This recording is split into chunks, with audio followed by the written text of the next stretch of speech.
If you've ever seen an ambilight TV in action, you'll know how much ambient lighting can change the feel of a room. It extends color off the screen and into your space, creating that extra layer of immersion that, while not necessary, you just don't get with a standard TV setup.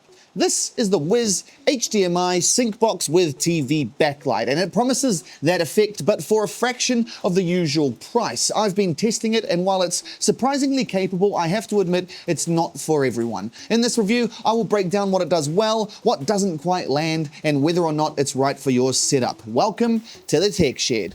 So let's start with the price, because that's the biggest reason most people will even consider this box in the first place. The WiZ Sync Box comes in two versions, $89.99 USD for TVs between 55 and 65 inches, and $109.99 for larger 75 to 85 inch screens. And that price includes the Sync Box, a full RGB IC LED strip, and all the power and HDMI cabling you'll need. No bridge, no proprietary hub, no starter pack upsells. You're ready to go out of the box. Now, compare that to something like the Philips Hue HDMI Sync Box, which interestingly enough is also made by Signify. That system starts at over $250 US, and that's just for the box. Once you add the gradient light strip and the mandatory Hue bridge, you're looking at $400 US plus just to get up and running. You've also got cheaper camera-based options from brands like Govee and LitMe.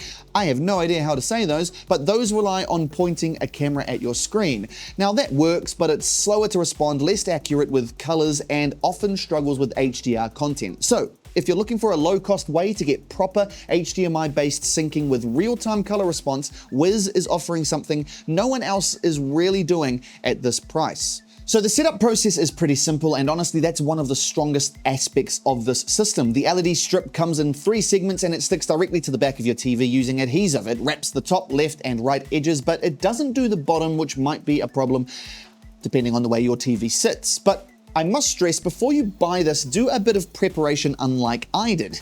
I kind of made a mess of this whole setup, so please excuse the footage you're about to see. I thought I would just slap the lights on the back of my main TV, plug everything in, and call it a day. But what I failed to notice, because apparently I'm an idiot, is that my main TV, a Samsung, has a big lip or section that sticks out of the back, which obviously means it's not flat. So the adhesive strip had no chance of sitting flush. The lights just wouldn't have worked the way they were meant to. So what did I do? I grabbed an old spare TV and hooked it up with an old Apple TV, just so I could at least demo the thing and show you the capability of the lights. Except the old TV isn't even 55 inches, it's smaller, which meant the strip was too long, and I had to kind of fold it around like a total Frankenstein's monster setup. So just bear in mind, when you see my footage, your setup will almost certainly look better than mine, but I suppose at least now you know what not to do.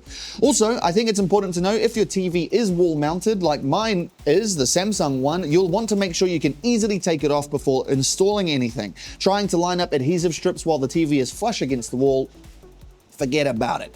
It's almost impossible to get right. Now, with all that aside, even though I wasn't doing it as intended, I was still a little disappointed with how weak the adhesive was. I get that different TVs use different materials on the back, and not all of them are friendly to stick on stuff, but still, it peeled off a few times and I had to press it back down. Not a deal breaker, but definitely something to watch out for. Now, the strip connects to the box via USB. You then plug in your HDMI source, like a console, streaming stick or media player, and you run HDMI out to your TV. As mentioned, I used my old Apple TV for testing, and the entire process, including configuration in the WiZ app, didn't take too long. No calibration, no cameras, no bridges. It's genuinely plug and play. Just make sure you do that prep beforehand, like I didn't. Now, the only caveat, and it's a big one, is that the box only has one HDMI input, meaning only the device you plug in will work with the lights. If you frequently switch between multiple HDMI devices, say a console and a streamer, you'll need to either swap cables manually or buy a basic HDMI switch. For me, with my single device setup, it wasn't an issue, but for more complex home theaters, you might find that to be a pretty serious limitation. So how well does it actually work? In short, it's okay, but it's not great. The box supports 4K at 60Hz with full compatibility for HDR10 Plus and Dolby Vision. Now that's important because a lot of cheaper systems either don't support HDR or they cause weird flickering or washed out colors when you try to use it. I didn't run into any of those problems here. Color syncing is mostly fine, but definitely not flawless. When it's working properly, it looks great. You get this ambient glow that mirrors what's happening on screen, explosions, vibrant menus, colorful transitions. It adds a nice touch of atmosphere, and because the strip uses RGB-IC, it can show multiple colors across different zones, which means you get gradients instead of just one flat color. Now, that said, I did notice a delay. The lights were around a second or two behind the content on screen. It's not the kind of thing that will fully ruin the experience, but once you notice it, it's definitely hard to unsee. You can actually see it here in this basic color changing video test that I put on. The lights don't quite track in real time, especially during quick transitions between colors.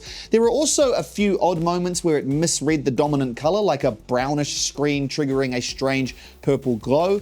Not common, but it happened just enough to remind me this isn't a high-end lighting system. Still, for the price, it gets you most of the way there. Just expect a few quirks. It's also worth noting this box does not support HDMI 2.1, so if you're gaming at 4K 120Hz, you'll need to dial back to 60Hz while using the sync box. For casual gaming or movie watching, this won't matter, but if you're someone who insists on max frame rates, this isn't the box for that use case. Now everything is controlled through the WiZ app, and for the most part it's solid. During setup, the app guides you through assigning the strip's positions and gives you a few sync modes to choose from: cinematic, vibrant, relaxation, and rhythmic, which responds to ambient sound using a mic built into the box. You can also tweak brightness and saturation when needed. Adding to that, you can set up static modes in which the lights just hold a color mode of your choice. You can use something like fireplace, which will light up red and yellows behind the TV, and deep sea or something like that, which will make it dark blue behind. It's a good look.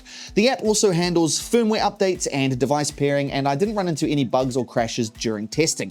Now, the biggest limitation here is that the system only works with content that passes through the HDMI input. If you're watching Netflix, YouTube, or Disney Plus on your TV's built-in apps, the WiZ box can't see that content and the lights won't react. For me, that wasn't a problem because I was streaming everything through the Apple TV, but if you're someone who relies on the built-in smart TV apps, that's a major consideration. You'll need an external streaming box or console to make full use of this system. Now, I gotta admit, I'm pretty new to the WiZ ecosystem. I've never used a WiZ device before, and I tested the system using only the included light strip. But if you already have other WiZ color lights, you can expand the setup and sync additional lights around your room. The app lets you assign different WiZ lights to different zones and sync them with the on-screen content. Unfortunately, I didn't have other WiZ lights to test this with, but the feature is there if you want to scale up later. The system also supports Google Assistant, Amazon Alexa, and Matter, so if you're already running a smart home setup, this fits right in. You can use voice commands, add it to automations, or have the lights switch on automatically when your console or TV powers up. WiZ also offers a dedicated remote sold separately if you do prefer physical controls.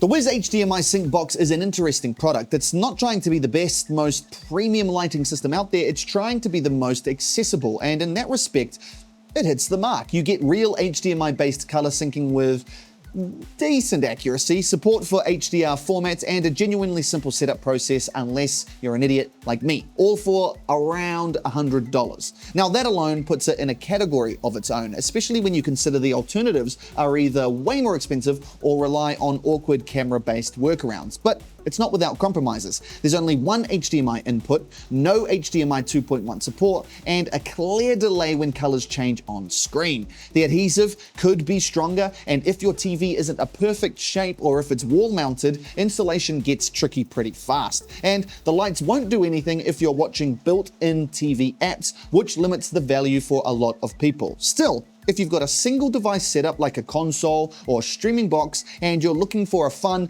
low-cost way to upgrade your entertainment space, it delivers a lot for the money. It's not flawless, but for what it costs, it's hard to complain. That's my thoughts on the WiZ HDMI Sync Box. If that review helped, consider hitting that like button. If it didn't, feel free to ask any questions below, and if you liked the video, consider hitting that subscribe button. Thanks for watching, and I will see you in the next one.